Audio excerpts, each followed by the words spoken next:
todos, sejam muito bem-vindos, muito bem-vindas a mais um webinar promovido pela Escola Estadual de Educação Profissional Salaberga Torquato Gomes de Matos.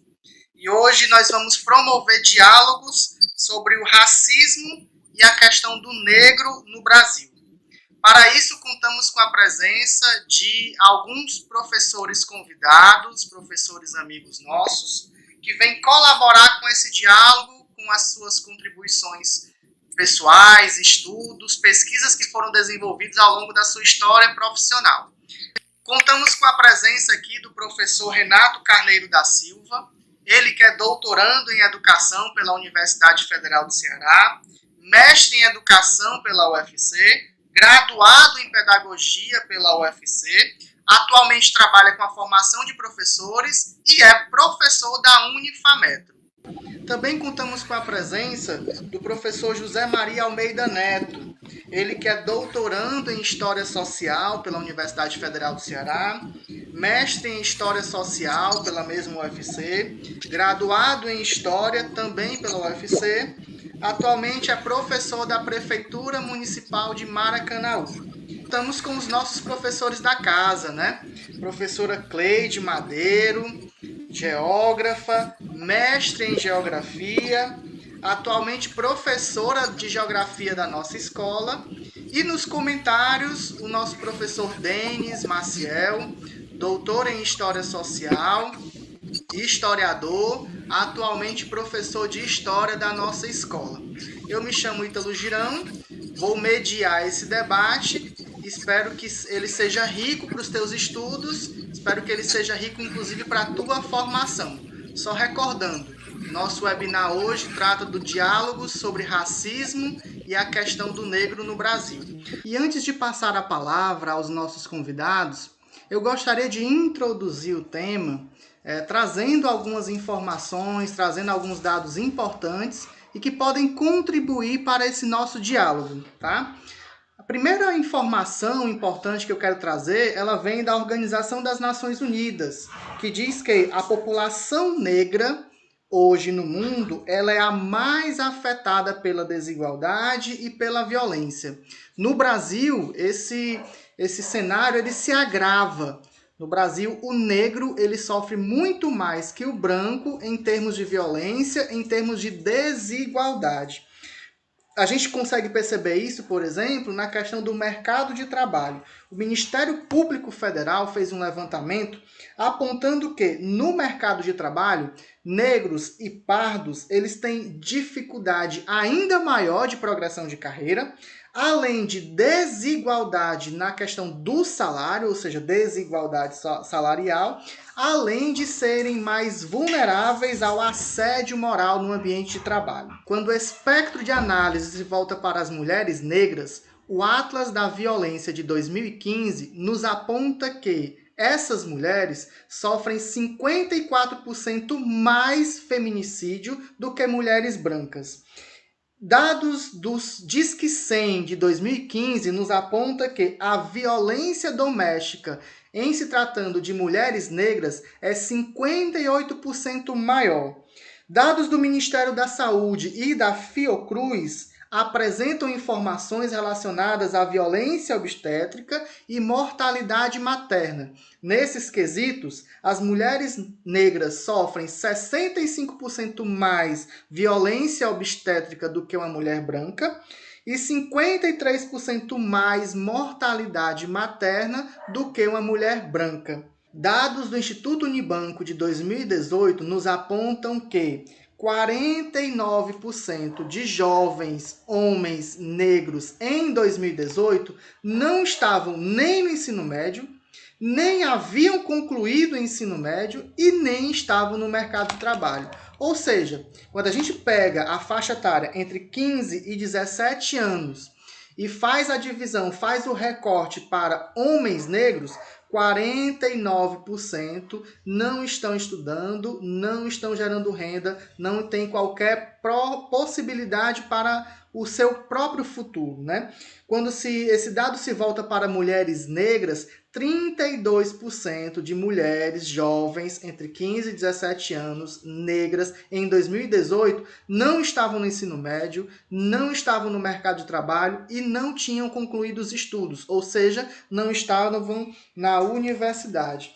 Hoje, no Brasil, de cada 100 mulheres negras que iniciam o ensino fundamental, apenas 63 terminam o ensino médio. Quando o dado se volta para homens negros, essa situação piora. A cada 100 homens negros que iniciam o ensino fundamental, 54 terminam, ou seja, 46% dos homens negros que iniciam seus estudos não conseguem terminar. Em termos de assassinatos, dados de 2018 apontam que a cada 100 pessoas que morrem no Brasil, 75 são negras. O negro, portanto, ele tem 23,5% a mais de chance de ser assassinado do que um homem branco.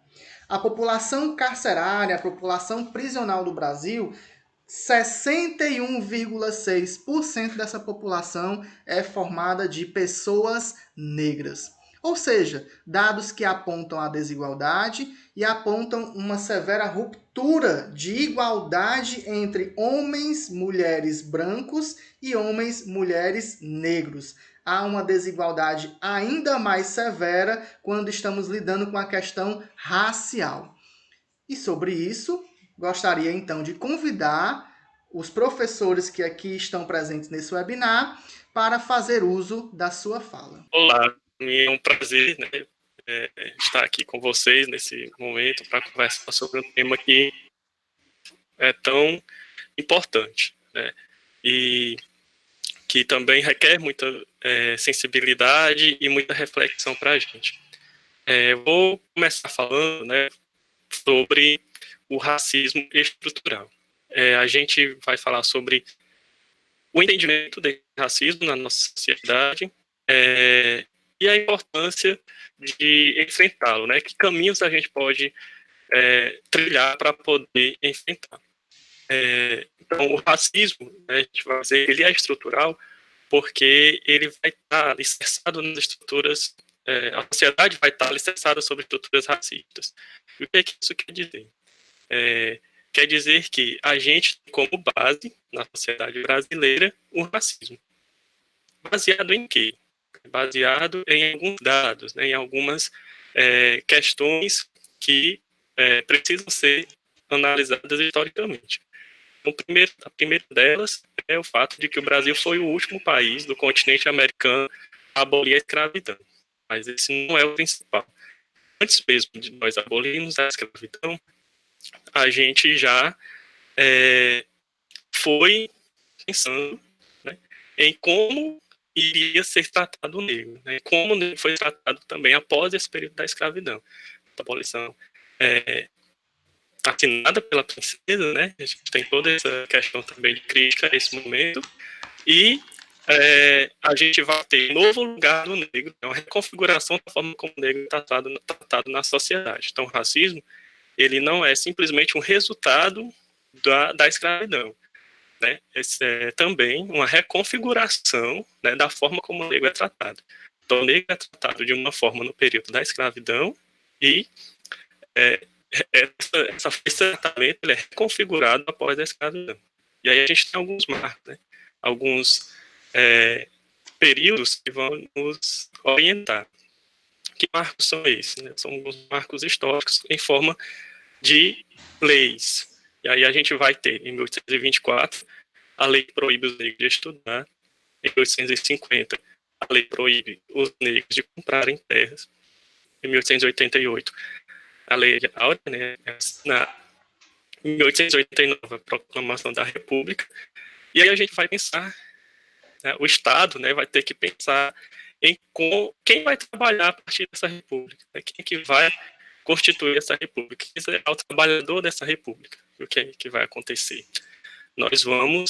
Vai acontecer imigração. Então, as pessoas vão vir para cá predominantemente brancas, né? As pessoas europeias vão vir para cá com um pedaço de terra, dinheiro, com suas famílias, para construir essa república. Então a gente vai fundamentar essa fala do racismo estrutural, desses alicerces, dessas relações, como estrutural, porque a gente está construído, né, nós fomos construídos a partir dessas estruturas, né, de negar o lugar do negro na nossa sociedade e hoje, né, em 2020, a gente ainda vive consequências de todas essas orientações, de todas essas decisões que o Estado tomou com relação ao lugar do negro na nossa sociedade. E aí, Laurentino Gomes, ele vai dizer que a gente sempre quis ser um país branco.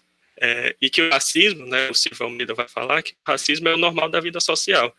Por quê? Porque a gente não vai viver o racismo somente quando um jogador de futebol é chamado de macaco pela torcida, ou quando uma atriz, né, é chamada de macaca na sociedade também. O racismo ele vai ser normal na vida social porque a gente normalizou determinadas práticas. Então a gente acha normal que na universidade existam poucos negros. Em determinados cursos esse número de negros é muito menor. Então a gente vai normalizar todas essas questões. Inclusive com propagandas governamentais, como essa que a gente tem acompanhado nos últimos momentos, né? Então,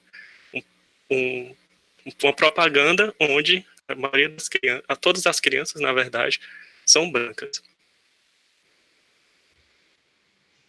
E o racismo ele vai se estruturar principalmente com relação à visão que nós temos sobre ele e com relação ao que nós temos em relação ao outro.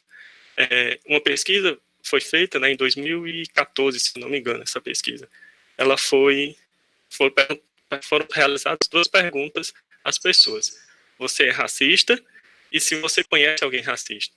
Então, 97% das pessoas afirmaram que não eram racistas, mas disseram que conheciam alguém que era racista. O racismo, a gente percebe que ele é sempre do outro, essa pesquisa nos aponta isso. A gente não percebe o racismo que há em nós. Aí, a gente também entra nessa questão individualizada. É sempre o outro que é ocupado pelo racismo, não eu. E aí, o racismo estrutural ele vai estar onde? Né? A educação, o acesso à educação. Né? Então, como consequência, né, primeiro, da proibição dos negros à educação, a gente percebe até hoje, né? Então, a gente vê aí formandos em medicina, aprovados em um curso da Conlub, né? Lógico que a gente não vai entrar na questão, né, do trabalho, mas também em como a sociedade percebe isso. Também na televisão, né, nos estereótipos relacionados a papéis de determinadas pessoas. Então a gente tem aí um personagem do Big Brother, participante do Big Brother, e os personagens que ele fez na televisão, né, que ele é ator, os personagens estão sempre voltados para estereótipos onde a sociedade enxerga o negro. E também está na internet, quando a gente faz buscas, faz um cabelo, estética negra, ele vai estar voltado, né, para essa questão do belo e do que é assim. Quando a gente pesquisa também sobre o homem bonito, os negros não aparecem nas pesquisas. E aí, quais caminhos, né, a gente vai poder criar, poder superar isso? Né? Que possibilidades a gente tem? Então, reconhecer o racismo institucional, né? Parar um pouco com essa crença de que todos somos iguais, que as possibilidades dos lugares e as oportunidades não são iguais para a gente, né? O Ítalo já falou isso na apresentação, né? Trouxe dados importantíssimos. Perceber-se no processo, o racismo, reconhecer essas falas e atitudes que a gente tem, né? Que muitas vezes são conscientes e também inconscientes. É bom a gente frisar isso, deixar isso claro, já evidente, explicar isso melhor, porque aí faz parte desse processo de reconhecer isso também em sociedade. Gestores comprometidos, é importante que a gente encontre, né, espaço na política para que as pessoas criem políticas públicas, porque dos caminhos, e talvez o principal deles, é a criação, né, a necessidade de políticas públicas que diminuam esse abismo que existe entre pessoas negras e pessoas e pessoas brancas. Campanhas, oficinas, conversas como essas, né, que a gente está participando, que a gente vai poder vivenciar aqui hoje, também são importantes para que a gente vá percebendo esse racismo que há na sociedade e que há estrutura, para que a gente cada vez mais denuncie, porque uma das frases também, né, que é importante que a gente tenha em mente é que na sociedade não basta não ser racista, é necessário ser antirracista.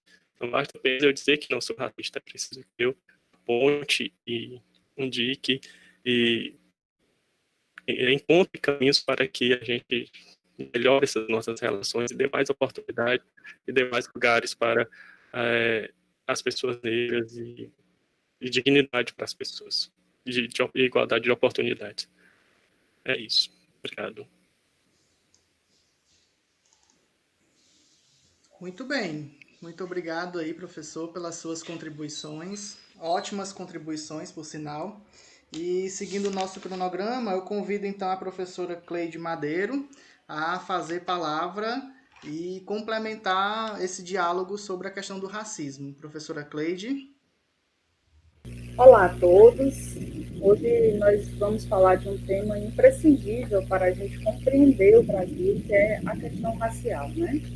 Na minha fala eu vou falar de alguns conceitos, inclusive de alguns conceitos que são caros para a gente entender que a questão racial não é uma questão apenas dos negros, dos povos pretos, mas também é uma questão nossa, uma questão de todos nós, de todo qualquer brasileiro.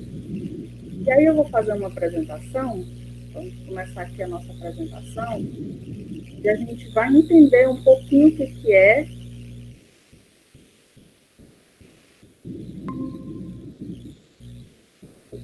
é cada conceito. Primeiro eu trouxe aqui, como eu sou uma mulher no meio desses homens maravilhosos aí, mas eu trouxe aqui as mulheres negras, algumas mulheres negras brasileiras, que vão orientar a minha fala nesse momento, né? Nós temos a Dandara, a Antonieta de Barros. Eu, inclusive, aconselho quem quiser depois procurar sobre a história dessas mulheres. A história dessas mulheres, elas são muito fortes, inclusive, para a gente entender a questão da mulher negra no Brasil. E uma das coisas que eu gostaria de trazer para vocês é, por exemplo, lugar de fala. Eu sou uma mulher branca e estou falando sobre uma questão racial. Quando a gente fala de lugar de fala, a gente tem que entender algumas coisas. Primeiro, eu não posso representar a mulher negra. A gente pode dizer que lugar de fala não é a mesma coisa que representatividade. Apesar de ser mulher, mas eu não tenho a mesma vivência, as mesmas questões que uma mulher negra. Então, eu não posso falar a respeito de uma mulher negra. Então, essa representatividade, para mim, eu não tenho como fazer. Mas o meu lugar de fala, quando eu falo da questão racial, eu vou falar onde eu estou localizada socialmente. E onde eu estou localizada socialmente é nesse grupo historicamente beneficiado. Quando a gente diz assim, historicamente beneficiado, não significa dizer que nós, aliás, todos nós somos filhos de trabalhadores, e a gente sofre também alguns grandes problemas. Mas, por exemplo, eu não sou como a mulher negra castigada apenas pelo fato da minha cor ser negra. Então, é algo para a gente entender que o meu lugar de fala é nesse grupo historicamente beneficiado, principalmente pela questão da cor da pele, né? Mas o meu lugar de fala é também o meu lugar de luta, porque nós somos seres críticos. Se nós somos seres críticos, uma das coisas que a gente precisa entender é que a questão racial, ela não é apenas uma questão dos negros, é uma questão de todos nós, independente da cor da nossa pele. A gente precisa entender que a luta é nossa. E quando a gente fala no lugar de fala, principalmente da questão negra, a gente precisa também saber como é esse poder da fala, como é que o negro precisa entender esse poder da fala dele, né? E a sociedade precisa entender esse poder da fala dele.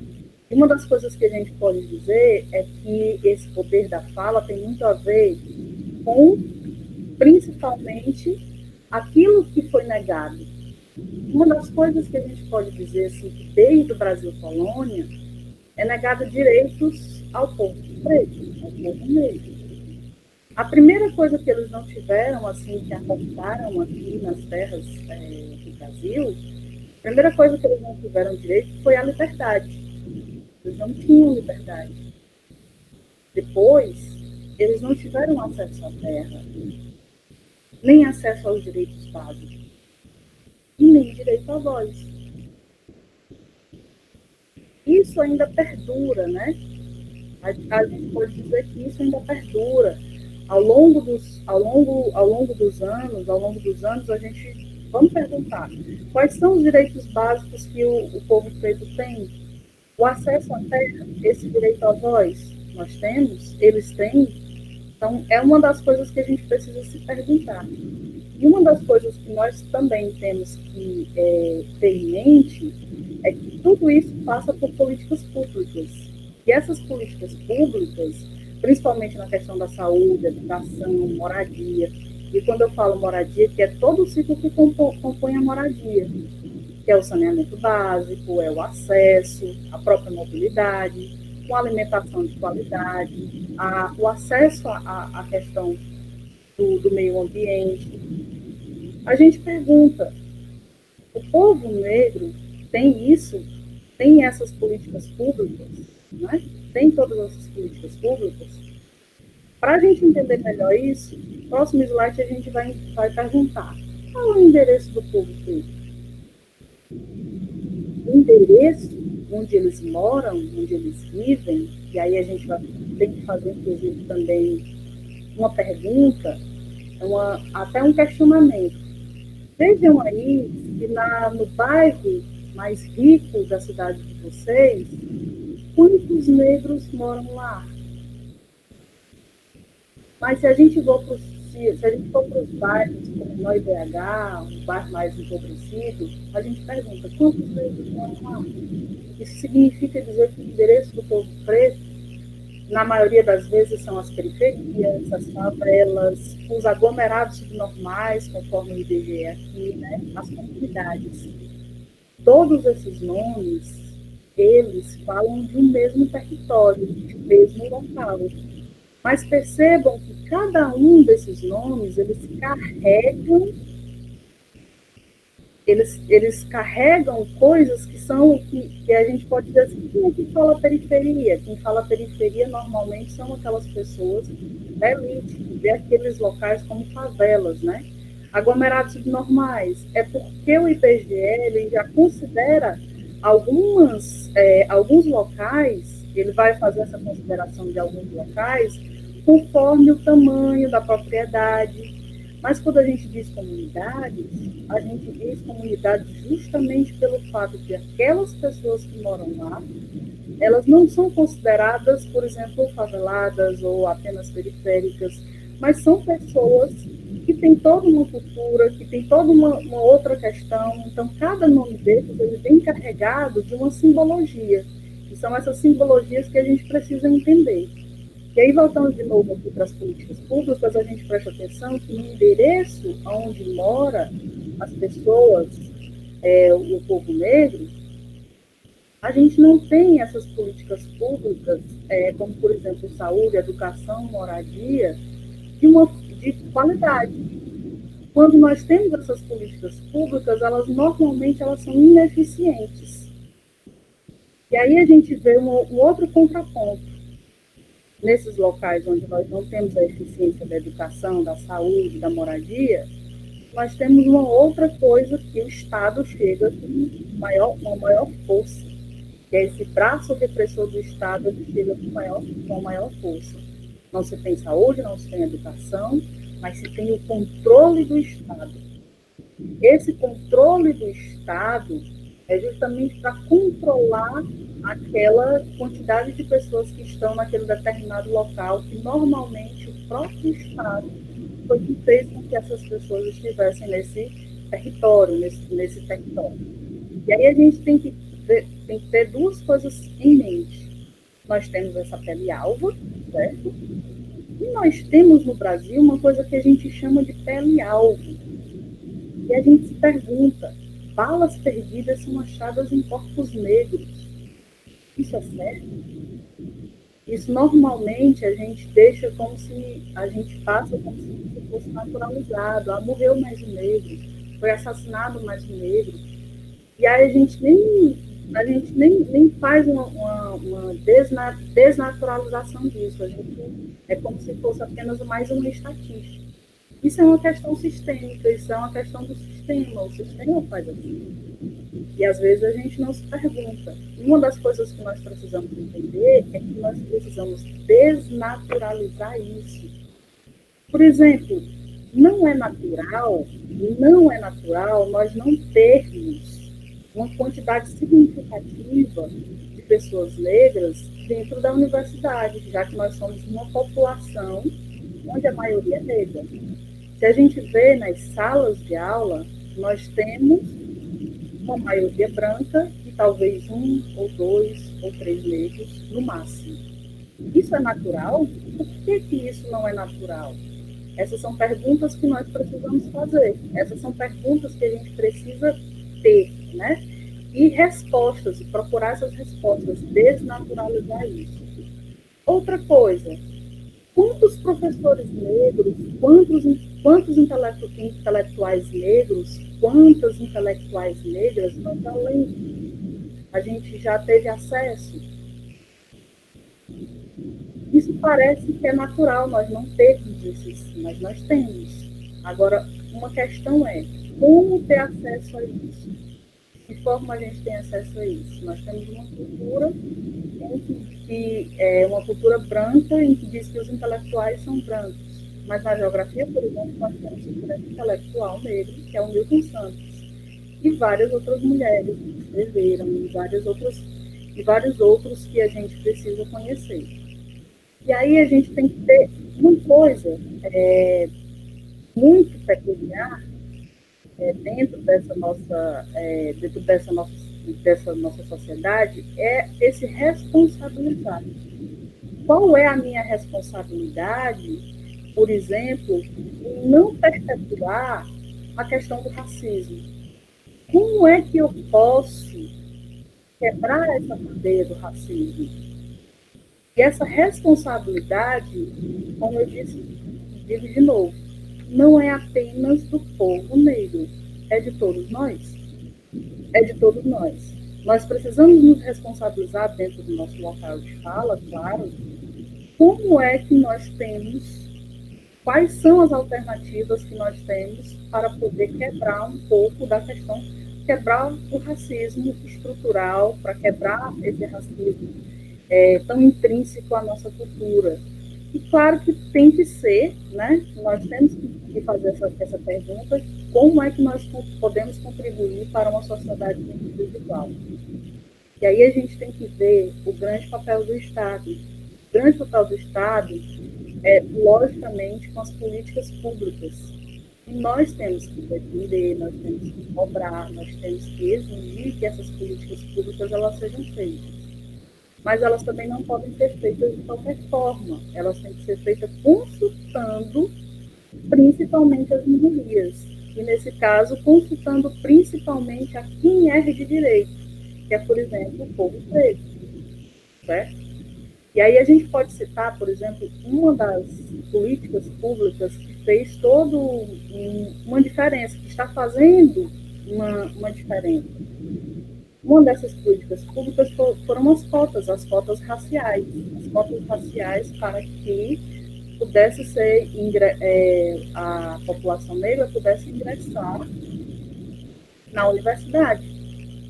É um tema absolutamente discutido, mas o fato é que as cotas ela não é um favor, ela não é uma esmola, ela é um direito social, ela é uma questão de equidade, e ela é principalmente uma reparação histórica. Essa reparação histórica, ela é necessária que a gente consiga tratar quem sempre foi tratado de forma desigual, e aqui nesse caso, de uma forma onde a gente possa reparar historicamente alguns grandes problemas que a gente pode ter na nossa sociedade. Nós tivemos 349 anos de escravidão. Nenhuma política pública ela vai corrigir isso, nenhuma, mas ela vai pelo menos diminuir, ela pelo menos vai fazer com que a gente consiga ter um pouquinho dessa reparação histórica.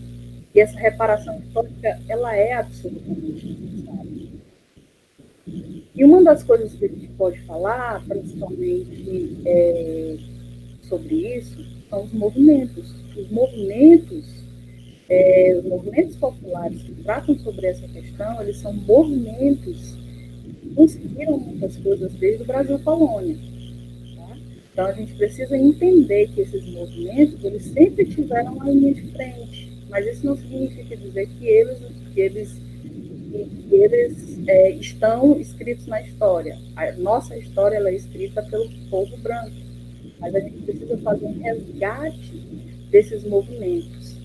Aqui no Brasil nós temos os movimentos mais diversos, mas eu trouxe aqui para a gente discutir 2 movimentos que são movimentos mundiais, 2 lideranças mundiais, e que essas 2 lideranças mundiais, elas ainda estão na ideia de todos os outros movimentos que existem no mundo.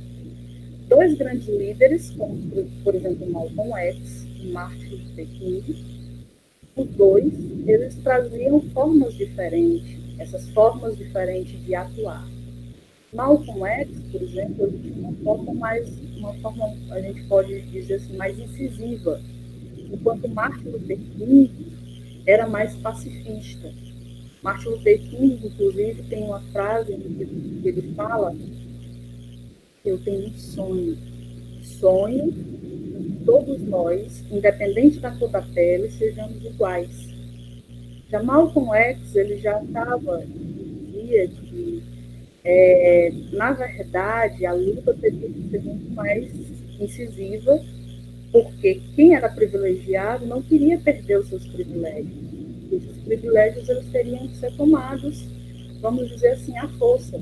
2 tinham formas diferentes de atuar, um mais pacifista, o outro muito mais de forma incisiva. O que ocorre é que os 2 foram assassinados. Os 2 foram assassinados, inclusive, pela essa ideia do poder branco. Então, o que a gente pode dizer é que não, independe da forma de lutar, às vezes o poder branco ainda vai estar lá atuando. E os movimentos populares, eles são absolutamente importantes em todo esse processo, porque todas as pequenas coisas que já foram conquistadas foi com muita luta. Muita luta. E essas lutas, elas estão aí para a gente, inclusive, entendê-las melhor, né? E aí eu queria finalizar trazendo 3 mulheres, as 3 são 3 cantoras. Essas 3 cantoras, todas elas têm uma história de luta, né? Primeiro, a Simone, ela diz que liberdade é não ter medo. E ela tem uma música muito bonita que, primeiro, ela fala tudo que o negro não tem, depois o que ele tem. Aí ele diz: não tenho casa, não tenho dinheiro, não tenho classe, mas então o que é que eu tenho? Mas o que eu tenho ninguém pode tirar de mim. Tenho meu cabelo, isso é sobre, inclusive, uma questão do pertencimento, né? De você se pertencer. Tenho minha cabeça, tenho meu cérebro, tenho minha boca. E ela termina: eu tenho a mim mesma. Já a Bia Ferreira, ela fez uma música, principalmente agora nas manifestações que aconteceram no Rio de Janeiro, onde ela diz assim: o negro está se armando com a palavra e a escrita. O povo preto está se armando. Conhecimento é a saída. E aí nós temos essa cantora popular, Isa, em que ela coloca também nas músicas dela uma coisa que é interessante. Por exemplo, os negros, quando vieram da África, muitos deles eram reis, eram rainhas, eram princesas, né?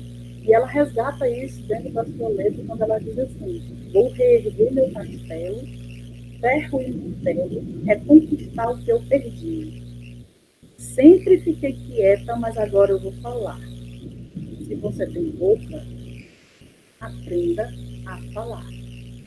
Então, essas são questões em que a gente pode dizer que a questão racial, ela passa principalmente pela luta dos negros. Sempre eles lutaram. Desde quando não foi uma liberdade. Aí a gente pode falar de Siri, a gente pode falar de Bandara. Sempre eles estão lutando. Mas nós precisamos lutar juntos. Nós precisamos estar juntos. A questão racial é de todos nós. Combater o racismo é de todos nós. Muito obrigada. Passo aí para mais.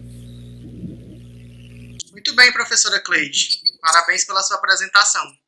Então, para continuar o nosso diálogo, eu convido então o professor Neto a fazer a sua fala. Olá, pessoal, tudo bem? Muito bom estar com vocês. Obrigado. Queria agradecer ao convite, queria agradecer aos professores da escola. E que bom, que legal poder participar de um webinar com essa temática que para mim é tão cara, é tão especial, né? Então, de partida, já queria agradecer ao professor Ítalo, ao professor Renato, à professora Cleide, ao professor Denis, que é um velho conhecido, um grande amigo.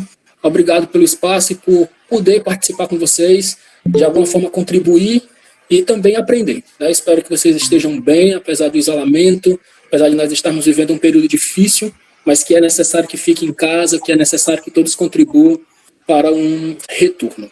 A gente vai falar hoje sobre a questão racial e uma problemática muito séria, que é a atuação da polícia em relação aos corpos negros. A professora Cleide já meio que mencionou um ponto muito importante do que eu queria falar, que era justamente como esses corpos, eles são sempre os alvos das chamadas balas perdidas, né? E a gente vai tentar pensar isso de maneira histórica, tentar refletir, propor saídas para isso que é uma problemática tão cruel para os nossos povos, né? Acho que a gente não pode começar diferente, a gente tem que pensar que nós estamos num país extremamente violento, extremamente racista, como o professor Renato já colocou, já pontuou. A gente vive uma história do racismo estrutural que vem há muito tempo, essa história que vem também da escravidão, né, de um período longo, de um processo onde cerca de 15 milhões de pessoas foram retiradas da África na condição de escravizados e foram trazidas para a América. Cerca de 40% desses 15 milhões de pessoas acabaram chegando ao Brasil nessa condição, e durante mais de 300 anos a gente viveu um processo de extrema resistência e de extrema violência, né? É bom que se diga isso. Há um processo de violência em marcha contra os povos negros há muito tempo, mas há também um processo de resistência dos povos negros. Isso é importante que se diga. O povo negro resiste apesar de tudo, apesar do genocídio, apesar da escravidão, apesar das condições que são colocadas, as condições sociais que são colocadas, que são impostas, existe um processo de resistência que está a pleno vapor e cada vez mais forte. Talvez esse espaço aqui, a grande contribuição dele seja essa, nós pensarmos formas de resistência contra os ataques, contra o racismo, contra o genocídio que existe hoje contra os povos negros. A gente tem números absurdos da atuação policial, que daqui a pouquinho mais à frente eu vou falar, e a gente consegue perceber como esse genocídio ele é cruel, como esse genocídio ele é feroz contra o povo negro, seja na América, especificamente nós vamos falar do Brasil, mas ele é uma cadeia de violência que se estrutura há muito tempo. A gente toma como ponto de partida que esse genocídio ele não acontece apenas no momento da morte. Talvez o assassinato de pessoas negras, ela é o ponto final, o ponto cabal da gente entender como isso vem acontecendo de maneira violenta, mas esse genocídio ele acontece também de maneira simbólica, quando são criadas maneiras de negar quem eu sou, né? Quando o cabelo é colocado de uma forma a negar a minha negritude, quando as roupas, quando o lugar que eu moro, quando o meu corpo, ele nega a minha história. Isso também é uma forma de genocídio. Isso também é uma forma de a gente problematizar como que ao longo do tempo o próprio Estado brasileiro criou um mecanismo, políticas públicas para enfrentar e para colaborar com o processo de genocídio, né? O enfrentamento do Estado é justamente esse, no sentido de colaborar para o fim da população negra no Brasil. A gente teve um processo chamado de branqueamento, né? Como pensar o Estado brasileiro incentivando esse processo de branqueamento? É terrível, é cruel.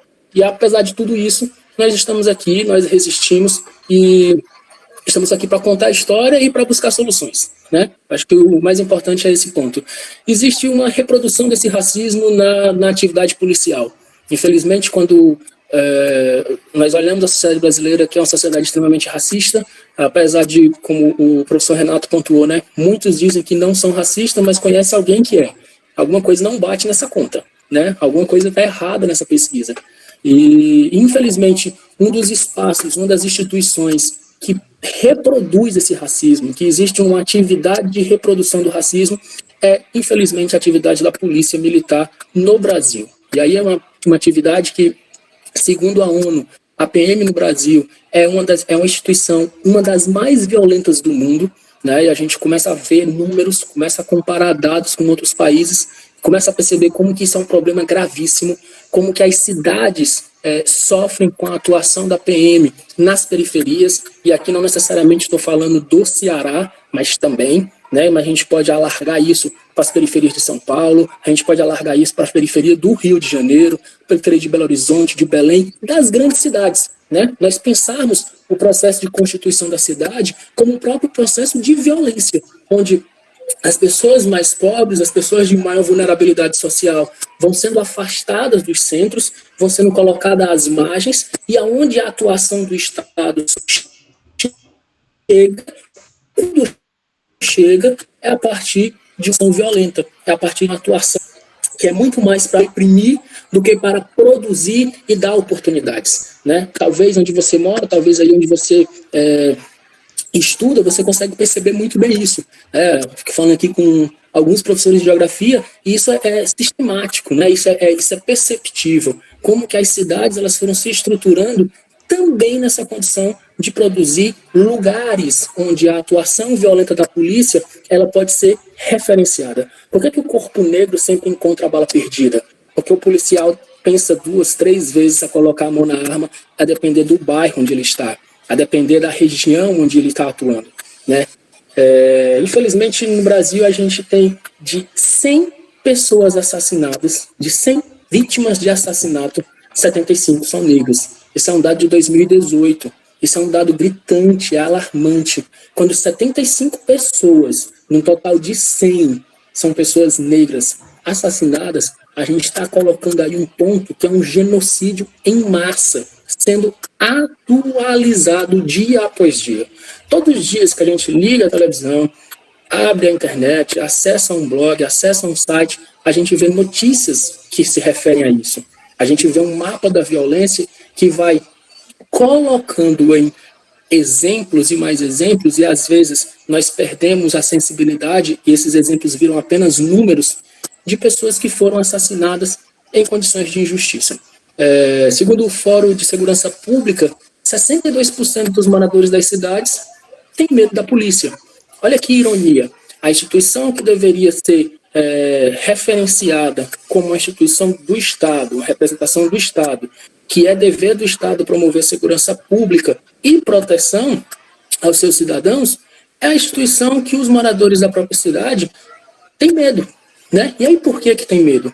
Porque eu costumo falar isso na escola em que eu trabalho, quando a gente tem esse tipo de conversa, tem essas rodas, esses debates, e muitos dos meninos acabam tomando como exemplo. Primeiro a polícia bate, depois a polícia pergunta o nome, né? Infelizmente, quando o corpo é negro, infelizmente, quando você está na periferia, quando você está na comunidade, a atuação da polícia ela já começa com a truculência, ela já começa com a violência.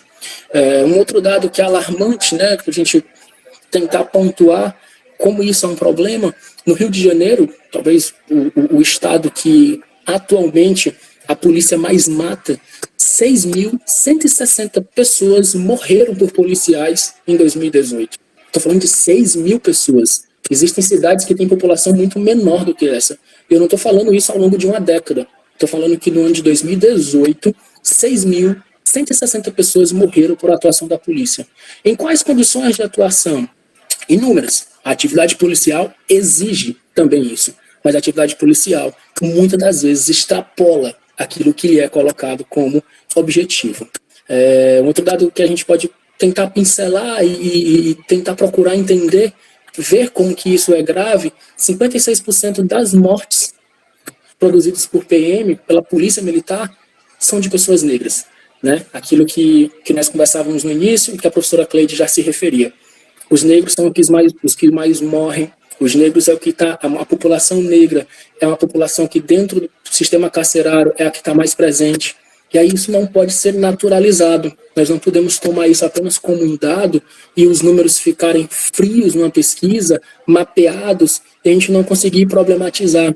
Acho que a grande questão de todos esses números, de todos esses dados, do que o Fórum de Segurança Pública promove, do que o mapa da violência no Brasil também aponta, é por quê?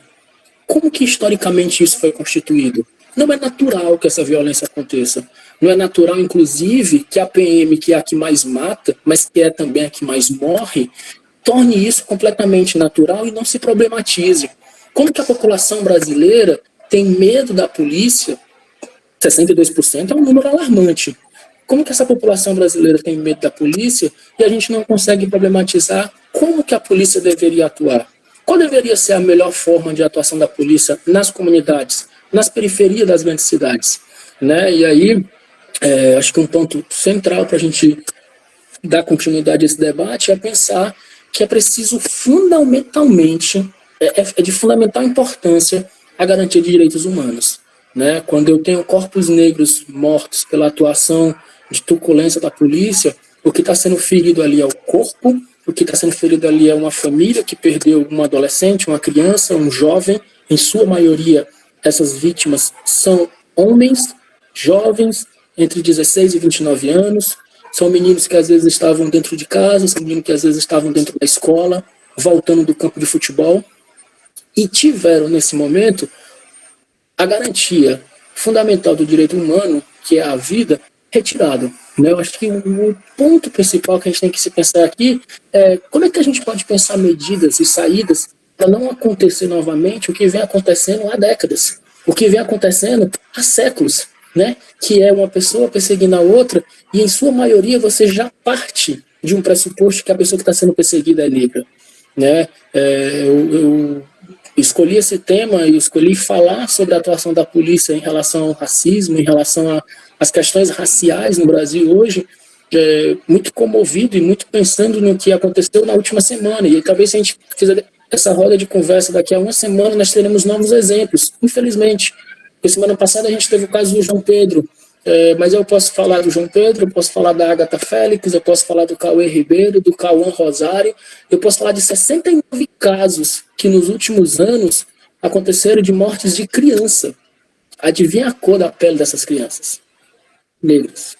Eram crianças que, em sua maioria, estavam se defendendo, tentando se proteger dentro de casa, mas que todas viraram estatística e todos esses casos foram feitos, infelizmente, pela ação errada da polícia contra corpos negros. É um problema, é um dado que a gente tem que pensar e não pode simplesmente naturalizar, não pode simplesmente achar que é normal toda semana sair no jornal que o PM errou e acertou uma criança negra. Não é. Não é erro, não é normal, é preciso pensar medidas e saídas. O Estado não pode chegar apenas nesses lugares, não pode atuar apenas nas comunidades com a ação da polícia. Deve-se pensar outros meios, deve-se pensar outros mecanismos. Quais formas de prevenção e de atuação a gente pode ter que amenize, que zere, que torne menor esses dados? É isso, galera. Obrigado pela participação, obrigado pela atenção e valeu. Muito bem, que reflexão interessante, né? Tem muita coisa aqui para a gente debater daqui a pouquinho. Mas nesse momento eu quero convidar então o professor Denis. Professor Denis, fique à vontade, você tem a palavra para contribuir com esse nosso diálogo. Vamos lá, pessoal. Então, um prazer estar com vocês, né? Sempre muito bom ter essa oportunidade de participar de momentos de conversa como esse, né? Não venho para conversar muito, para contribuir profundamente com uma conversa que já, ao meu ver, está muito bem encaminhada, né? Venho com algumas inquietações. Enquanto Neto falava, por exemplo, não conseguia sair da minha cabeça a música Haiti, do Caetano Veloso, não é? Quando ele fala, quando você for convidado para subir no adro da Fundação Casa de Jorge Amado, quem já tiver ido a Salvador vai ter a referência, quem não tiver ido a Salvador, vai no Google Maps, bota Salvador, Casa de Jorge Amado, você tem uma noção. Você tem uma ladeira bem grande, não é? Normalmente onde fica o pessoal das percussões e tal, tocando. Aí, no alto da ladeira, tem a chamada Casa Fundação Jorge Amado. E de lá você consegue observar aquele espaço central da Bahia Velha, né? Da antiga Salvador.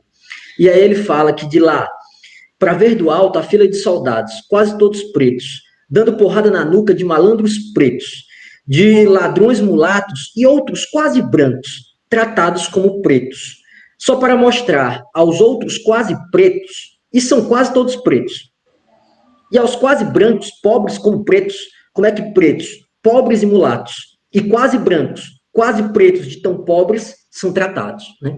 Então, obviamente, se quiserem, deem uma olhada lá na letra, né? Bota Haiti, Caetano Veloso, já aparece a letra para pegar.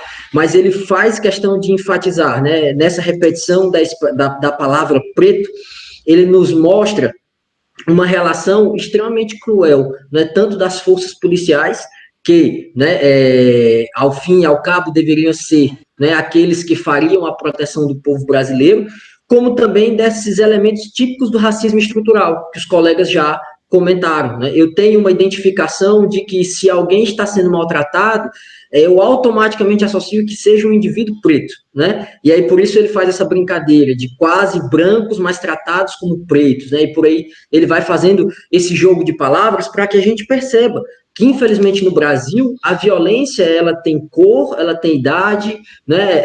E ainda tem tipificações.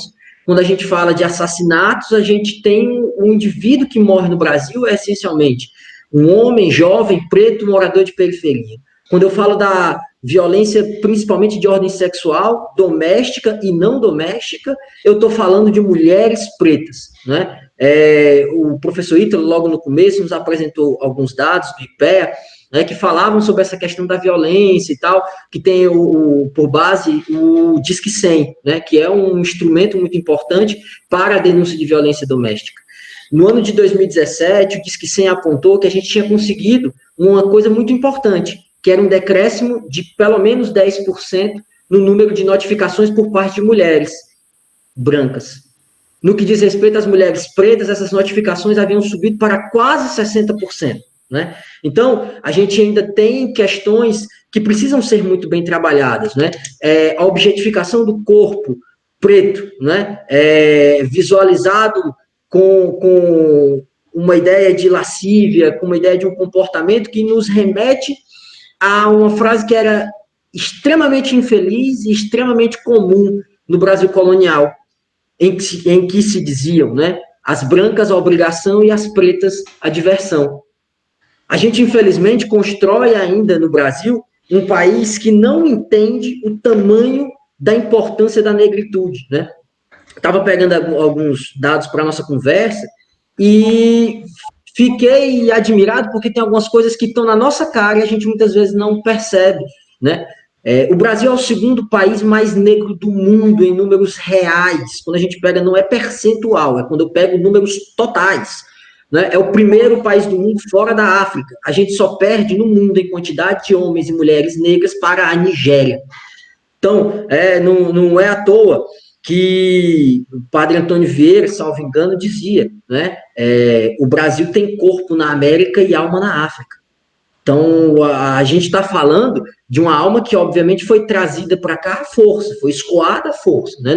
Não estamos falando de um movimento de democracia racial, como por diversas vezes, né, se quis dizer no Brasil. Né? Não estamos falando de uma vinda voluntária e espontânea, como, infelizmente, já falou o atual presidente da República Brasileira. Né? Então, no auge do seu cinismo, Bolsonaro e tudo aquilo de nojento que ele representa, já nos falaram diversas vezes sobre como a questão racial é necessária. não porque eles a defendem, mas exatamente porque eles mostram o quanto o cinismo de uma sociedade que se construiu a partir do sangue de pessoas pretas não reconhece a importância dessas pessoas pretas, né? Temos muitos debates a fazer, não é? Que me vieram, né? Me vieram perguntas enquanto os colegas estavam falando e que eu queria, né? Que a gente aproveitasse essa oportunidade para trocar conhecimentos, né? É sempre muito bom quando a gente tem a oportunidade de ter uma mesa multidisciplinar como essa, né? Porque muitas vezes a gente fica fechado, historiador só conversa com historiador, geógrafo só conversa com geógrafo, pedagogo só conversa com pedagogo, e hoje a gente tem uma mesa bem diversa, tanto em formação como também em atuação, né? É óbvio, todos aqui são professores, mas a gente tem um que é formador de outros professores, a gente tem o colega Neto que trabalha na formação da base, né, do ensino fundamental, professora Cleide e eu, né, trabalhando aí no ensino médio, né, com os meninos de nível médio, e o professor Ítalo na base técnica, né. Então, assim, é sempre bacana, é interessante, mas ficaram algumas questões, né, assim, dentro do meu lugar de privilégios, né, de uma pessoa que não é o alvo, e mesmo não sendo o alvo, né, tem medo da polícia, né, que quando vai passar ali na cancela, que vai dar para o Maranguape, sempre presta atenção se está exatamente tudo nos últimos conformes, que é para poder evitar que alguma coisa aconteça. Mas isso me vem de uma análise, né, que eu estava estudando aqui no trabalho do... Só um rápido segundo. No trabalho do Jaime Ramalho Neto, né? Ele é mestre em estudos étnicos da UFBA. E eu estava pegando um artigo dele para dar uma lida, e ele fez a seguinte análise, né? Ele pegou um levantamento de todos os comandantes da polícia, comandante geral da polícia do estado da Bahia, que é o estado mais negro da federação, né? E ele chegou à conclusão que entre o ano de 1970 e o ano de 2005, que foi o recorte final do artigo dele, tiveram 33% dos chefes eram homens brancos, 24% se identificaram como morenos e 0% se identificou como negro. Né? Tem algumas variações, que aí completam os 100%, que seriam os chamados pardos claros e tal. Ele fez essa análise bem pormenorizadazinha, né? Mas, enfim, se eu não tenho nas estruturas de poder indivíduos que sintam na pele as desigualdades desse país, não seria, então, mais difícil que a gente consiga romper com isso? Será que não fica mais complicado quando a gente não tem, nessas posições de comando, nessas posições que estão acima na estrutura, seja nas reitorias das universidades, seja nas direções de escola, nas secretarias estaduais de educação e nas chefias de polícias militares, né, que são um órgão do país, indo até um pouco mais além, para o Congresso Nacional, né, o último dado que eu tinha observado, aí, se não me engano, era de 2015, então é da legislatura anterior, nós tínhamos menos de 10% dos senadores se identificando como negros. A gente está falando de um país em que a maioria absoluta da população é negra ou parda, né, mas que nos cargos que têm o poder de legislar sobre o assunto, não se tem essa representatividade, né. Por outro lado, a gente tem, né, uma grande quantidade aí de brancos empresários, latifundiários, né, da bancada BBB, né, Bíblia, Bala e Boi, né. Então, assim, talvez isso fale um pouco para a gente de por que tem sido tão difícil manter, não é só manter, mas por que tenha sido tão difícil romper, né, essas barreiras que a nossa sociedade, infelizmente, construiu para homens e mulheres pretos. Admito que, né, e aí começam algumas curiosidades, eu acho que a gente está sempre aprendendo, né? Muito recentemente foi que eu ouvi falar que era preciso tomar um cuidado em alguns termos, né? Que não é interessante a terminologia negra, né? Que aí carrega uma série de expressões, mas que o termo correto seria preto, né? Então, eu acho que a gente tem muita coisa para aprender. E aí, por isso, eu queria abrir um momento para a gente conversar, né? Ficaram algumas questões, ficaram algumas dúvidas, e eu queria me colocar na condição de uma pessoa que está aqui meio que sendo o avatar dos meninos que vão nos assistir e tentar conversar com vocês, né? Um pouco antes da nossa roda de conversa, eu já tinha perguntado a alguns alunos o que teriam de dúvidas sobre o assunto, né? E aí eu vou colocar a pergunta e abro para os colegas. Quem quiser responder, levanta a mãozinha e responde, tá bom? A primeira pergunta, e essa aqui é minha, né, nem dos meninos, quando eu falo sobre a formação dos policiais, o que é que os colegas conseguem aí analisar que tem a relação entre a formação daqueles que estão na rua, atuando para a garantia da lei e da ordem, né, e essa necropolítica, né, que chegou às instâncias públicas, né, seja com o discurso, por exemplo, do Wilson Witzel, com a ideia de que tem que atirar na cabeça, né, seja no discurso do atual presidente da República, que desde a sua época de ainda deputado, repetia jargões horríveis sobre qual tinha que ser o destino, né, de alguém que cometeu um crime. Então, como é que os colegas observam isso? Assim, formação desses agentes públicos, dos policiais e de todos nós, em contraposição à necropolítica. É isso. Me ouvindo? Escuta. Uma das questões muito pertinentes em relação à formação da polícia, da segurança pública, é a gente pensar que dentro da academia são poucas as disciplinas, quando vão formar um policial, para se pensar a questão dos direitos humanos, né? Se encarrega muito de formar um policial viril, com características de um homem que não tolera a desobediência, de um policial que atua como força e não como entendedor do que propõe a sua atividade, né? A polícia, de maneira prioritária, ela deveria ser uma instituição de proteção, não uma instituição de ataque. Né? Eu acho que esse ponto ele é chave para a gente entender. Contudo, existe uma formação histórica dentro da Secretaria de Seguranças Públicas, onde muitas vezes o que predomina é a formação de policiais muito mais voltados para a rua, de maneira violenta, intolerantes, com características viris, repetindo aquele estereótipo do machista, do masculino, do forte. E aí, quando isso chega às ruas, quando esse policial chega às comunidades, chega à periferia, parece que existe uma descaracterização do que muitas vezes esses policiais são, nas suas origens, nas suas formações. Porque muitos policiais têm a cor de pele negra, muitos policiais saem da periferia, são filhos de mulheres negras, são pessoas que estudaram em escolas públicas. Contudo, na formação, me parece haver uma distorção do entendimento do que é a atividade prioritária da polícia.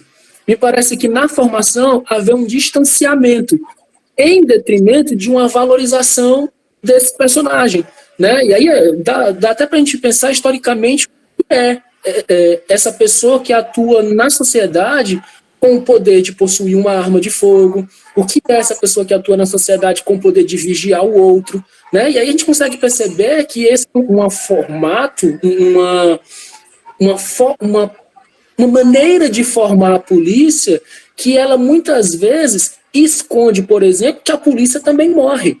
E que a polícia também morre, né? Então, assim, não é simplesmente quem é perseguido. Muitas vezes a polícia também morre, o policial também é atacado, e a gente não consegue mostrar como isso também é um problema, né? A gente não consegue desconstruir, por exemplo, a formação, que essa formação também é problemática, né? E essa formação é problemática, acho que muito pelo que o dado que você já trouxe, né? Em muitos lugares de poder do alto escalão do Estado, nós temos pessoas brancas, nós temos homens brancos, nós temos pessoas que retratam exatamente essa desigualdade que a gente vive nas grandes cidades, né? A política é um exemplo muito fácil disso, né? Quantos senadores negros, quantos deputados federais, quantos governadores, né? E aí isso dentro das corporações, como que a gente consegue perceber isso? E aí acaba surgindo personalidades na política, personalidades que a gente encontra dentro das comunidades, encontra na própria sociedade, que defende, por exemplo, a fala, o discurso do governador do Rio de Janeiro, né? Como que você cria o Wilson Witzel para entender isso? Como que um governador a gente consegue hoje ter um presidente, né, infelizmente, que é de uma política da morte, de uma política da violência. E você consegue naturalizar esses dados, você consegue deixar isso normal, você consegue deixar isso tranquilo na mente das pessoas. Parece para mim, né, por uma descaracterização do que você é na sua origem, quando você passa a ser policial, por uma formação que deixa de lado, e talvez até tenha, mas talvez tenha com pouco zelo, uma formação do policial em relação aos direitos humanos. Né? Como é que é essa formação do policial em relação a direitos humanos? E depois que termina a formação, o quanto é cobrado dele que essa atuação seja humanitária também? Porque até existe uma disciplina no curso de formação da polícia em relação a direitos humanos. Mas depois que essa formação, quanto que é cobrado, quanto que isso é revisto, reposto, atualizado para esses agentes da segurança pública? Ok. Professor Ítalo, isso me levou a resposta do Neto, né? Eu acho que ela encaixa bem com uma pergunta que um dos meninos já tinha feito, né? Que é possível, né? Já que, por exemplo, a Cleide e a professora Cleide e o professor Renato haviam comentado sobre essa questão do lugar de fala, dessa identificação do indivíduo, né? É possível, então, nós termos negros racistas? Eu queria até complementar, professor Denis, porque o professor Neto falou de uma forma muito interessante essa questão, né? Eu concordo que a formação realmente ela tem um papel importante, mas eu acho que o problema é um pouquinho maior, né? Está muito mais associado também à questão da cultura do colonizador, porque o que acontece? Se você tem uma polícia que ela foi preparada para agir de tal forma numa manifestação, mas ela consegue diferenciar uma manifestação quando é do MST, do movimento negro ou até mesmo das minorias, de uma manifestação de fascistas que muitas vezes estão armados e estão ali para fazer praticamente uma guerra civil, né? A postura é completamente diferente, né? E tem negro também ali nos movimentos fascistas, querendo ou não. E a polícia ela não atua da mesma forma. Então eu faço uma reflexão muito associada a essa questão da cultura do colonizador que está enraizado na cultura brasileira, infelizmente. Quando você vê, por exemplo, o futebol, né? Lá fora, o negro que é jogador de futebol, aí você tem aqueles eventos de racismo no futebol, chama as pessoas o jogador de macaco, cospe na cara do jogador negro. Então, olha como isso é forte, né? Essa cultura.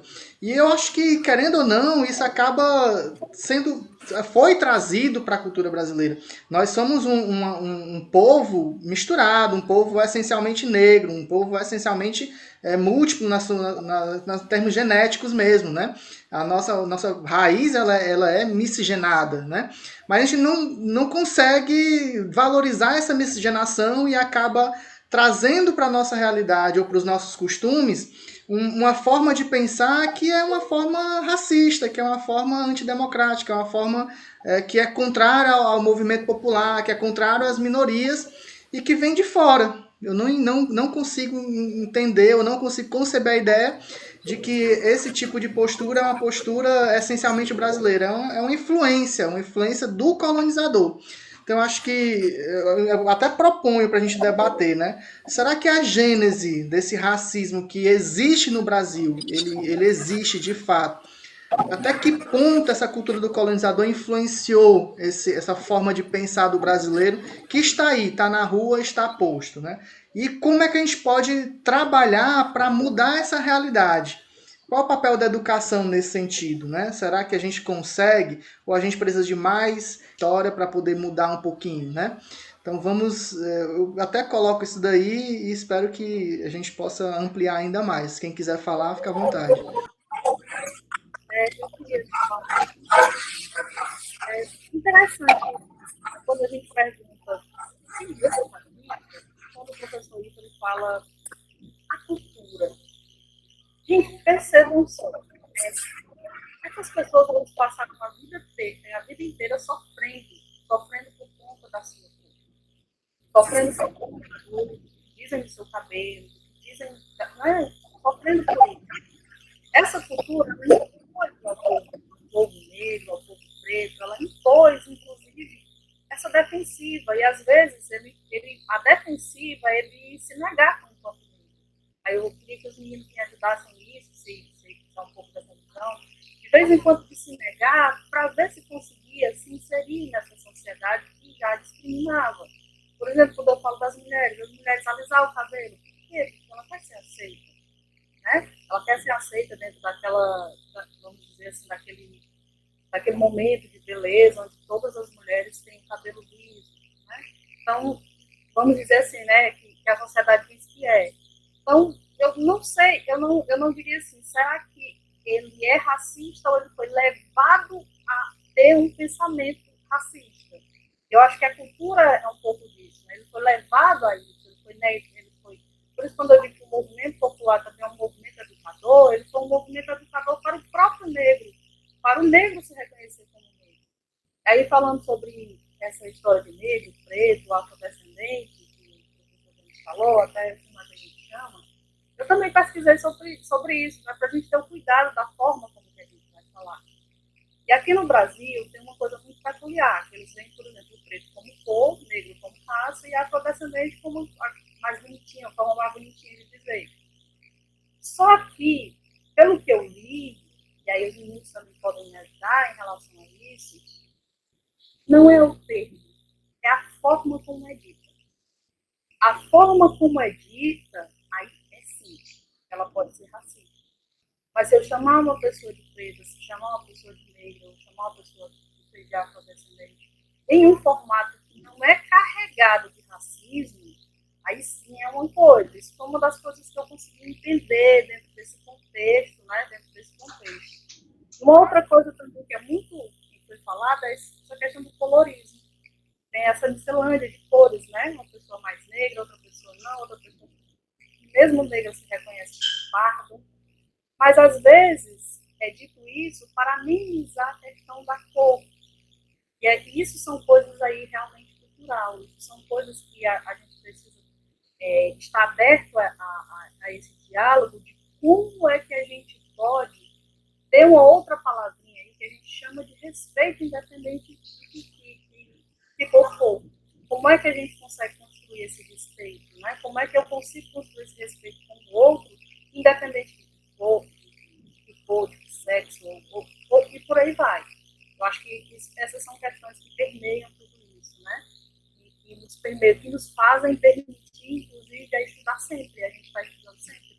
E essa questão do racismo, como a gente combate tudo isso, como que a gente vai conseguir combater, também é um pouco na nossa fala, é um pouco na nossa atitude.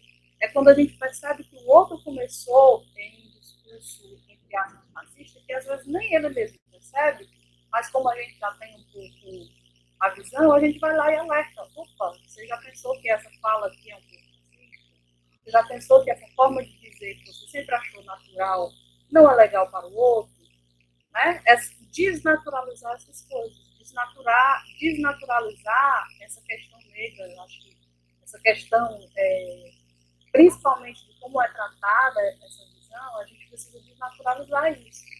Isso, repito de novo, é um dever nosso, não é dever só do povo negro, é um dever de todos nós, brancos, pretos, a gente precisa combater o racismo.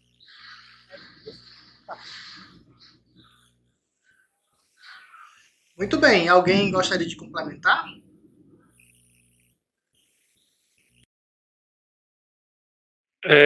Olá, eu gostaria sim, né, de trazer um pouco mais de reflexão para a gente, né, a partir do que o professor Denis coloca, que é o fato da constituição do sujeito. Então, nós somos constituídos também de uma porção muito subjetiva.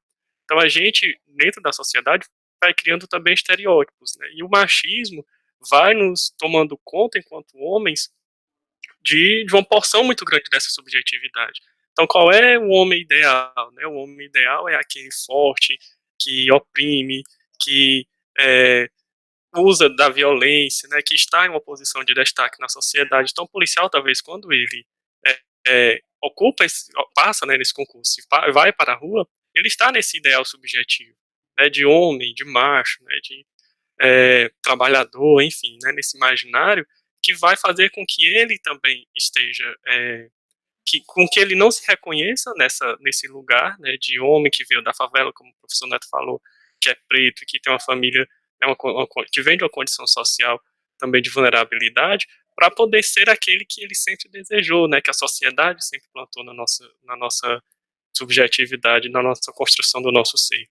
E aí a gente também relembra a figura do Capitão do Mato, né, quando a gente traz também para a sociedade hoje, né, esse sujeito que não se reconhece de onde saiu.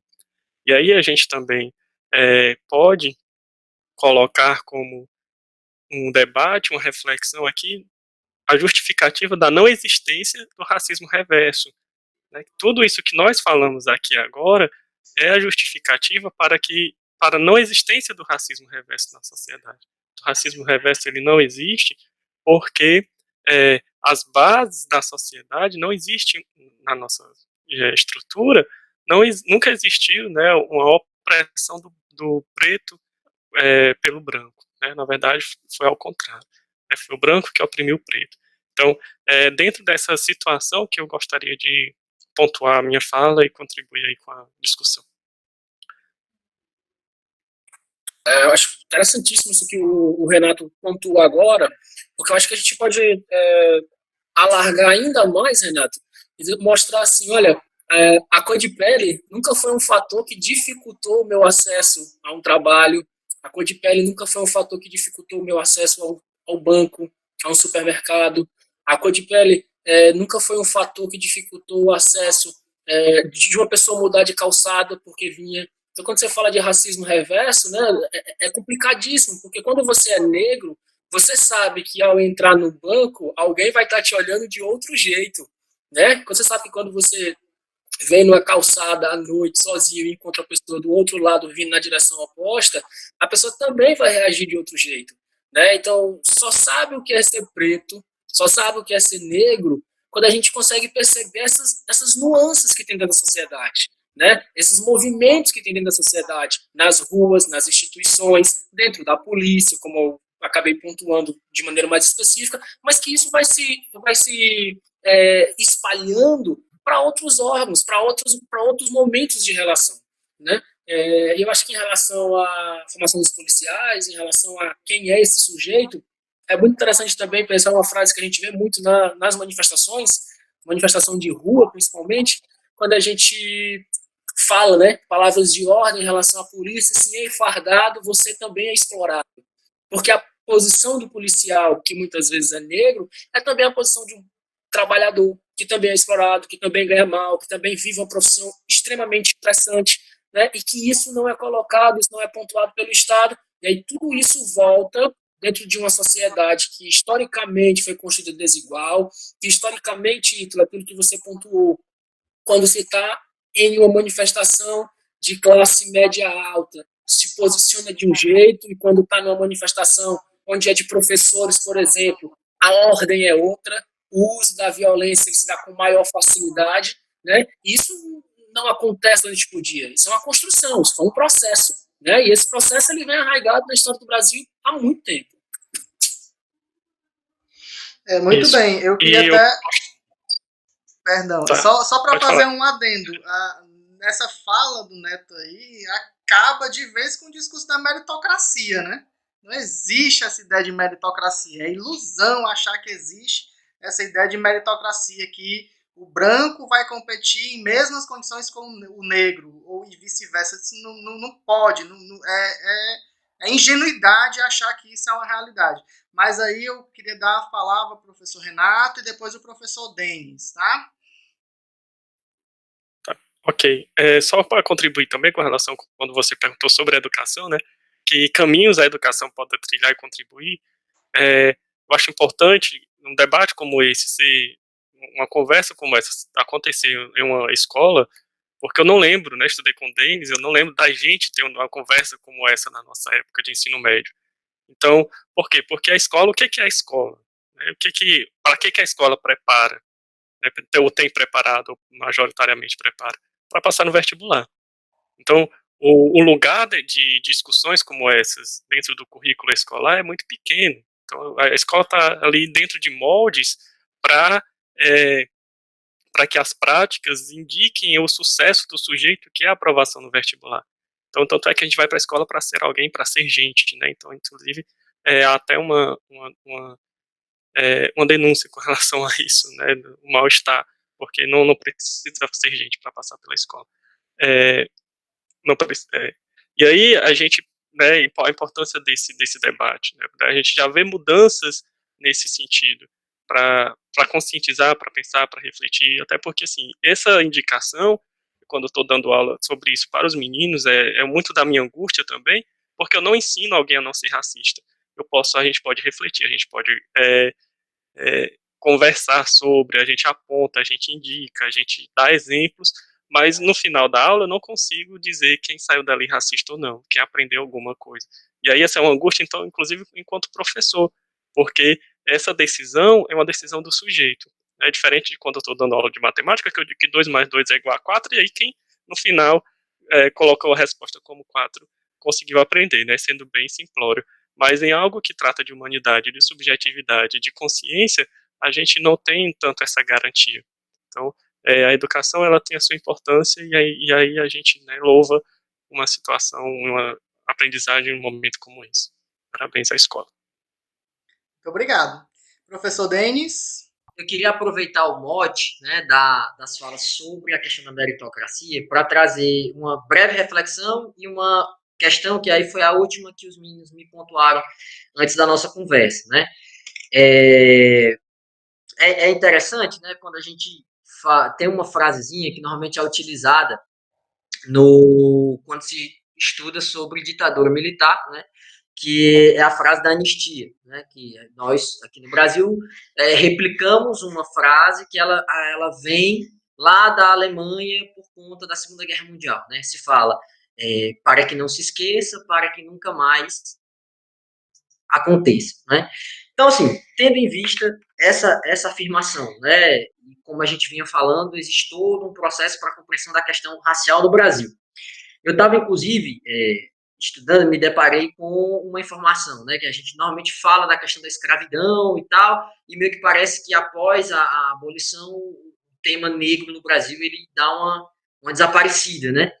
Mas eu peguei, assim, uns dados, por exemplo, né, de um ex-presidente brasileiro, Eurico Gaspar Dutra, né, mas na época ele ainda era ministro da Guerra, do então recém-proclamado ditador Getúlio Dornelles Vargas, né, Estado Novo, 37 a 45. E o Dutra, ele lança uma normativa para estabelecer quem poderia ter acesso ao cargo de chefia dentro das Forças Armadas brasileiras. E dizia ele que estão proibidos de ascender ao cargo de chefia comunistas, judeus, muçulmanos e negros. O que é interessante observar aqui dessa conversa, além da patente, do evidente crime por ele praticado, mas a gente está falando de 4 circunstâncias, das quais uma é sine qua non, uma é inata, né? A condição de ser negro, não existe essa, né? Não é uma condição como, por exemplo, hoje me identifico como comunista, mas quero muito ingressar nas Forças Armadas, então vou fazer de conta que não sou. Como é que eu vou fazer de conta que não sou negro? Né? Então, assim, pegando isso, aí eu vou para a última pergunta que os meninos tinham elencado para a conversa, e aí deixo aberto para os senhores escolherem quem quer responder, né? O que é a tal da dívida histórica e por que ela deve ser pauta para a política de cotas e as políticas afirmativas do Brasil em 2020? Quem gostaria de começar?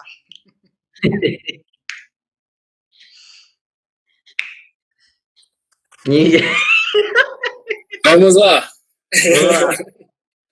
Vamos lá. Acho que muito massa, Denis, a referência em relação a não tenho como deixar de ser negro, mas quero ingressar nas Forças Armadas. Como faço agora? Né? É interessantíssimo isso. Em relação à questão das cotas e da dívida histórica, A gente está vivendo, eu vi uma historiadora falar recentemente que a gente tem um longo passado pela frente, né? O Brasil, nesse momento, 2020, parece que a gente está tendo, a partir desse momento, um longo passado ainda para viver nesses próximos dias, nesses próximos anos, de tanta coisa que a gente precisa repensar. Tanto negacionismo, né, que também se tenta colocar. Existe uma dívida histórica com os povos negros em relação ao acesso, às condições de igualdade, em relação a como foi feito o processo abolicionista, em relação aos 389 anos de escravidão. E aí, a questão das cotas raciais, acho que um dos meninos já colocaram, já pontuaram, né, aqui mais cedo, o Renato Atende, não lembro agora quem foi, mas longe de ser um favor, longe de ser um benefício, né, dado, na verdade a cota ela é um resultado de uma luta histórica. As cotas raciais é resultado de um processo de debate, de discussão, que há muito tempo tenta se apontar a necessidade de dar condições, de dar direitos a pessoas que foram historicamente, que tiveram seus familiares, que tiveram seus antepassados, rechaçados dos espaços de ensino, rechaçados dos espaços universitários. E aí, as cotas elas são extremamente necessárias para equiparar e para a gente conseguir dar um pé de igualdade a pessoas que, historicamente, na família, não tem um parente que se formou no nível superior. Não teve um parente que chegou ao nível superior à universidade pública.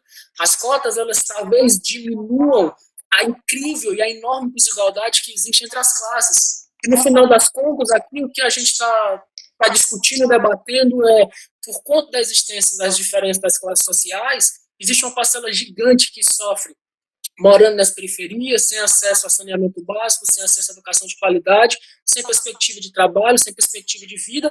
E aí, quando eu possibilito do indivíduo continuar os estudos, quando o Estado promove isso, de o indivíduo continuar os estudos, promover um acesso à universidade pública, ter uma formação, conseguir dar um novo norte do que era a sua história de vida, talvez eu consiga amenizar a enorme desigualdade que é hoje o Brasil, a enorme desigualdade que é a sociedade brasileira, né? E aí não vai pagar a dívida histórica, mas vai escrever, talvez, novas histórias na vida de muita gente, né? Pode não ser para todo mundo, mas para quem fez diferença, já valeu a pena.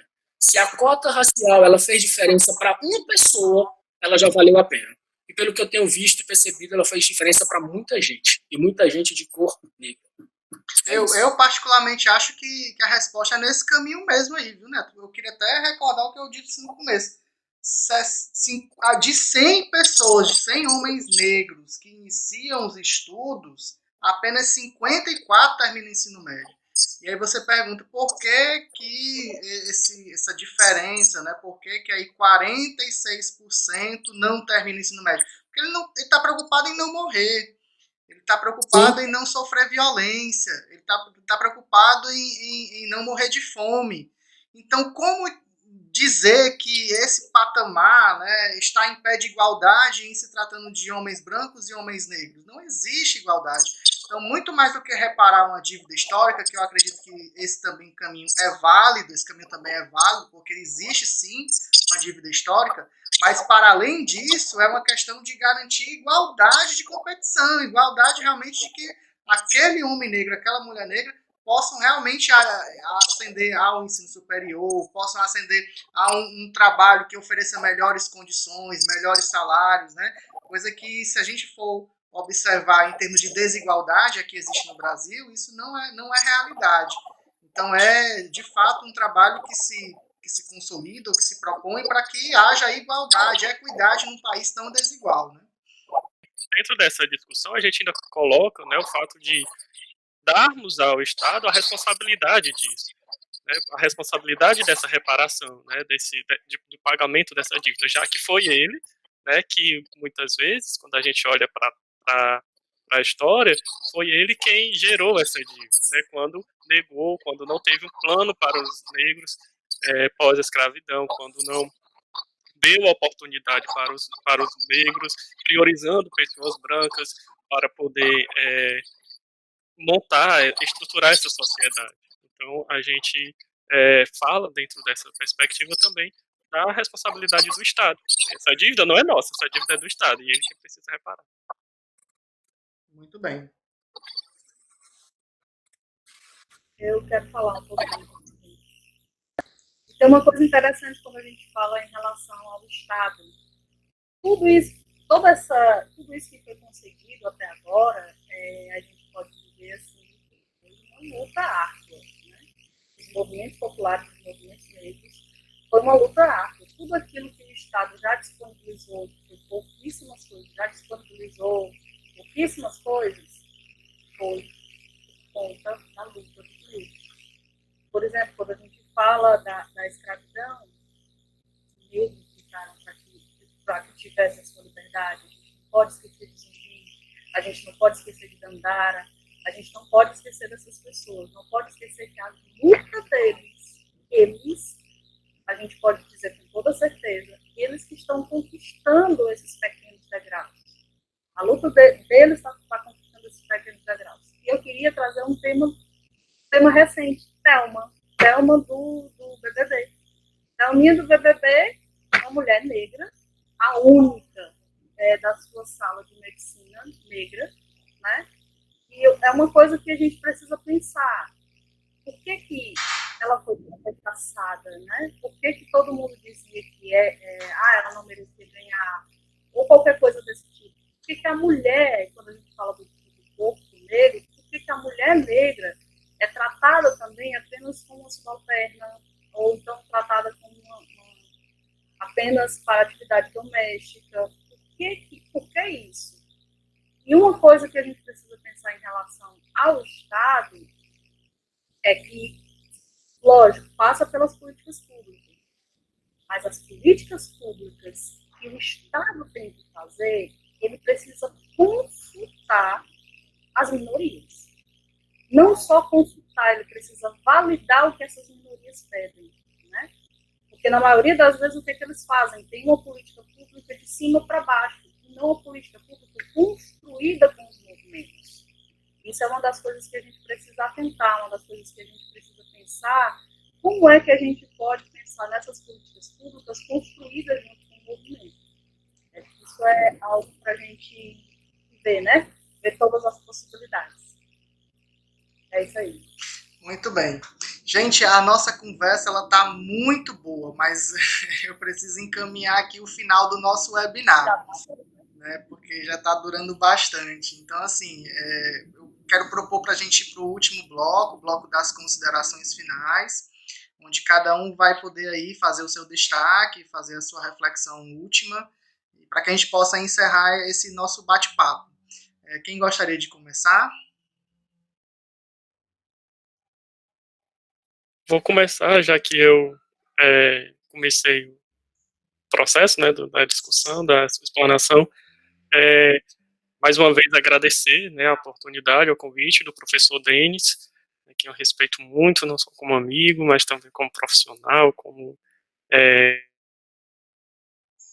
então, para mim é uma honra, um prazer estar aqui dividindo, né, esse espaço, né, conhecendo novas pessoas, Ítalo, Neto, Cleide, obrigado por partilharem o conhecimento de vocês, e dizer que o racismo é sempre um tema que gera muitos outros temas são gerados a partir da questão que nós discutimos hoje. A gente pode fazer aqui um por dia e o assunto ainda não vai se esgotar, mas eu espero que a partir do que a gente discutiu, a gente possa ir plantando, né, uma sementinha de reflexão e de tentativa de superação dessa mazela social que a gente enfrenta.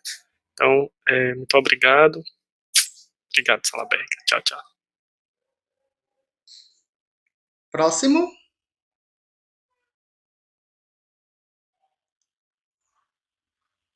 Professor Neto, gostaria de fazer? Pode ser? Sim. Primeiro, eu queria agradecer mais uma vez, agradecer o convite. Foi interessantíssimo. Espero que, de alguma forma, a gente tenha contribuído para todos os estudantes da escola. Que legal, né? Eu queria parabenizar a iniciativa dos professores, a iniciativa da escola, assim como o Renato falou durante a fala dele. Infelizmente também durante toda a minha formação escolar eu nunca tinha tido um espaço como esse para a gente sentar, debater e conversar com professores de várias áreas, né? Com várias formações diferentes. E como é bom, como é rico a gente ter esses momentos. Acho que esse aqui é uma das proposições para a gente pensar alternativas. É nessa troca, é nesse diálogo que a gente começa a entender os processos que nós estamos vivendo, aquilo que nós precisamos trabalhar e lutar para conquistar. E é louvável a iniciativa da escola, dos professores. Fiquei muito feliz, aprendi muito hoje e espero que todos vocês que estão assistindo a gente também possam ter gostado e a gente possa ter contribuído com os estudos de vocês. Muito obrigado e até a próxima. Muito bem. Professora Cleide, suas considerações finais. Pronto. Esse é sempre um momento que a gente pode dizer que é um pontapé. O ideal mesmo é que depois, quem estiver nos assistindo, procure conhecer as pessoas que escrevem sobre a questão racial, as autoras que falam sobre a questão negra, né? Os autores, quantos intelectuais nós temos negros. Na geografia nós temos Milton Santos, nós temos vários negros, tem várias negras. Vocês procurem conhecer um pouco mais sobre isso. Porque uma das formas interessantes é de saber que você vai construir o seu conhecimento, né? Essa construção do seu conhecimento. E eu quero terminar aqui com a frase da Bia Ferreira, que a frase da Bia Ferreira, que é uma cantora, musicista, ela diz o seguinte: o conhecimento é a saída. Então, essa é uma das coisas importantes que a gente precisa ter. O conhecimento é a saída. Nós precisamos ter, mais do que nunca, a palavra e a escrita e a voz a favor das minorias. Muito bem. Professor Denis. Muito bem. Eu vou fazer de conta que eu sou o Ítalo agora. Vou falar muito bem. Então, pessoal, foi excelente, né, ter essa oportunidade de estar junto, né, com pessoas que são tão queridas, tanto em termos de afetos como em termos de saberes, né. É muito bom sempre estar aqui na condição de aprendiz e principalmente, assim, e também na condição de quem possa contribuir com a conversa, né. Não vou me estender muito, porque muito provavelmente esse webinar terá que ser dividido em parte 1 e parte 2, né? Mas vou plagiar a professora Cleide e vou terminar com uma frasinha, né? Eu fiz questão de escolher o Milton Santos, né? Um grande pensador, geógrafo, um homem preto brasileiro que nos mostra como a gente perde muito ao criar barreiras para uma parte tão grande e significativa da população brasileira, né? Diz ele: o mundo é formado não apenas pelo que já existe, mas pelo que pode efetivamente existir. E eu não sei vocês, mas eu tenho certeza que por trás dessa frase de Milton Santos devia estar a certeza de que o que pode existir é um Brasil muito mais justo, muito mais igual, muito mais plural, porque permita, né, que tanto pretos, como brancos, como pardos botem para fora toda a sua potencialidade e ajudem a construir esse país em que nós vivemos. Valeu! Muito bem, né, professor Denis? Que legal, essa frase foi fantástica aí para terminar o nosso webinar. Eu gostaria de agradecer aos professores que se dispuseram a estar aqui nesse momento discutindo, debatendo sobre isso. Professor Renato, professor Neto, professora Cleide, professor Denis, em nome da Escola Estadual de Educação Profissional Salaberga, Torquato Gomes de Matos, o nosso muito obrigado a vocês, né? Tenho certeza que vocês contribuíram muito para o processo de ensino e aprendizagem dos nossos alunos. E a você que nos assistiu até agora, né, e nos acompanhou até o final desse webinar, também o nosso muito obrigado. Não esquece de curtir o nosso vídeo, não esquece de compartilhar, não esquece de se inteirar também mais sobre essa temática, que é muito oportuna e importante para o contexto social do nosso país. Nossa gratidão a você e até o próximo. Valeu!